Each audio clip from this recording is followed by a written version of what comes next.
Bulletin में खुशामदीद। सबसे पहले बात भारतीय वजीर दिफा राजनाथ सिंह और भारतीय फौजी इस्टेब्लिशमेंट के इश्तियाल अंगेज बयान पर पाक फौज के करारे जवाब की। तर्जुमान पाक फौज ने भारतीय बयान के जवाब में कहा कि लगता है भारत हालिया जंग के दौरान पाकिस्तानी हथियारों से भारत में हुई तबाहकारी और अपने तैयारों की तबाही भूल गया और इस इज्तिमाई भूल का शिकार होकर किसी नए तसादुम की तलाश में है। भारत जान ले कि अगर इसने कोई एडवेंचर किया तो पाकिस्तानी फ़ौज का भारत को जवाब फैसला कुन, तेज़ और तबाहकुन होगा। पाकिस्तान ने भारतीय फ़ौजी इस्टेब्लिशमेंट के जारहाना, इश्तियाल अंगेज़ और गैर जिम्मेदाराना बयान नोट कर लिए हैं। जारियत के लिए मन घड़त बहानों की तलाश में मसरूफ़ भारत जिसको न्यू नॉर्मल की बात कर रहा है, उसे जान लेना चाहिए कि पाकिस्तान जवाब देने का न्यू नॉर्मल कायम कर चुका है। पाकिस्तान का ये न्यू नॉर्मल भारत के लिए तबाहकुन होगा। भारतीय बयान से जनूबी एशिया के अमन को संगीन खदशात लाहक हैं। विक्टिम कार्ड खेलकर खत्ते में तशद्दुद को हवा देने का भारत का करारा किरदार अब बेनकाब हो चुका है। दुनिया जान गई है कि सरहद पार दहशतगर्दी का हकीकी चेहरा भारत का है। भारत की हालिया जारियत खत्ते की एटमी ताकतों को जंग के दहाने तक पहुंचा चुकी है। अब भारतीय वज़ीर दिफा, भारतीय फ़ौज और भारतीय फ़िज़ाई के सरबराह के इश्तियाल अंगेज़ बयान वाज़ेह इंतबाह दे रहे हैं कि मुस्तक़बिल का तनाज़ा इंतहाई तबाहकुन नतीजे का बाइस बन सकता है।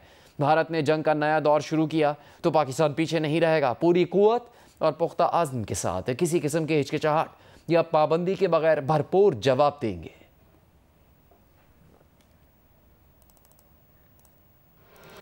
जियो न्यूज़ के नुमाइंदे वकार सत्ती ने भी एक अहम खबर दी है। सिक्योरिटी ज़राए से दी गई खबर के मुताबिक पाकिस्तान को पता है कि भारत को कैसे हैंडल करना है।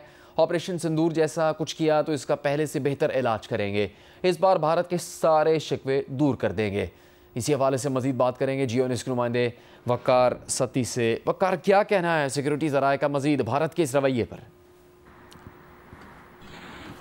जी, भारतीय जो कायदीन हैं, आर्मी अफसरान हैं या उनके सियासतदान हैं, उनके हवाले से सिक्योरिटी ज़राए का ये कहना है कि उनकी तमाम जो बातें हैं वो गीदड़ भपकियाँ हैं और राजनाथ समेत दीगर जो लोग हैं वो क्रेडिबल वो नहीं है। उनकी इन बातों को सीरियस नहीं लेना चाहिए। सिक्योरिटी ज़राए का ये कहना था कि मार्का हक की में कामयाबी के बाद भारत जो है बौखला गया है और वो जो असला इकट्ठा कर रहा है अरबों डॉलर का, हमें उसका पता है। लेकिन इस दफ़ा अगर उसने किसी भी किस्म की जारियत की तो उसको हम पीछे से भी वो जवाब देंगे। और पाकिस्तानी अफवाज जो हैं वो हर लम्हा हर वक्त वो तैयार हैं। हमें किसी किस्म की कोई फ़िक्र या तशवीश जो है वो नहीं होनी चाहिए। हम हर वक्त जो है मौसर तरीन वो जवाब देने के लिए तैयार हैं। जी, बहुत शुक्रिया आपका वकार सत्ती।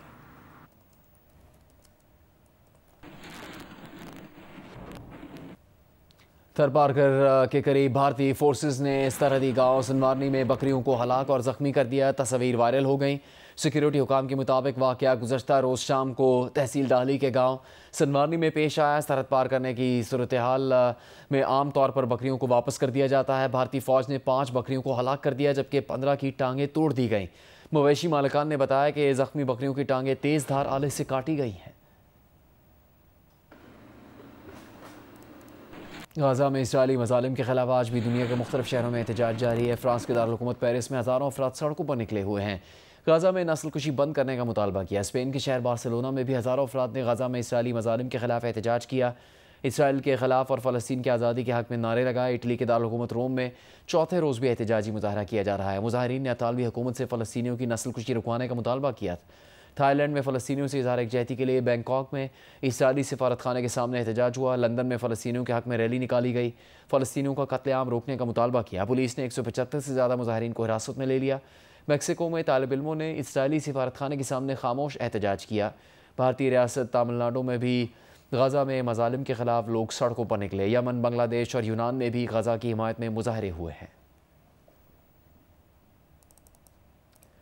अमीर जमात इस्लामी पाकिस्तान हाफिज़ नईमुर रहमान लाहौर में गाज़ा कॉन्फ्रेंस से खिताब कर रहे हैं। के मराकज़ मुंतकिल हो रहे हैं। आप ऐसे वक्त में उसको सहारा देने पहुंच रहे हैं। आप ऐसे वक्त पर उस पर नोबेल इनाम की और उसकी प्राइज की नामजदगी की बात कर रहे हैं। गलत तरीका इख्तियार कर रहे हैं। ये कौम के वकार के मुनाफी है। ये पाकिस्तान की कौम की अजमत के मुनाफी है। इसलिए वो डोनाल्ड ट्रंप जिसने जो बाइडेन के लगाए हुए हथियार उनकी पाबंदी भी हटा ली थी और इसराइल को फराहम किए थे, उससे आप अमन की तवक्को नहीं रखें। अगर किसी मकसद की खातिर, अपनी जात के खातिर और अपने मुल्क के मफाद के लिए वो कोई लीपापोती कर भी रहा है तो सिर्फ इसलिए लीपापोती कर रहा है कि मुजाहिमत वहां पर मौजूद है। मुकावमत वहां पर मौजूद है, हमास वहां पर मौजूद है, वो फलस्तीनी मौजूद हैं जो लाशें तो गिरा रहे हैं। लाहौर में गज़ा जारी है, जिससे अमीर जमात इस्लामी खिताब कर रहे थे।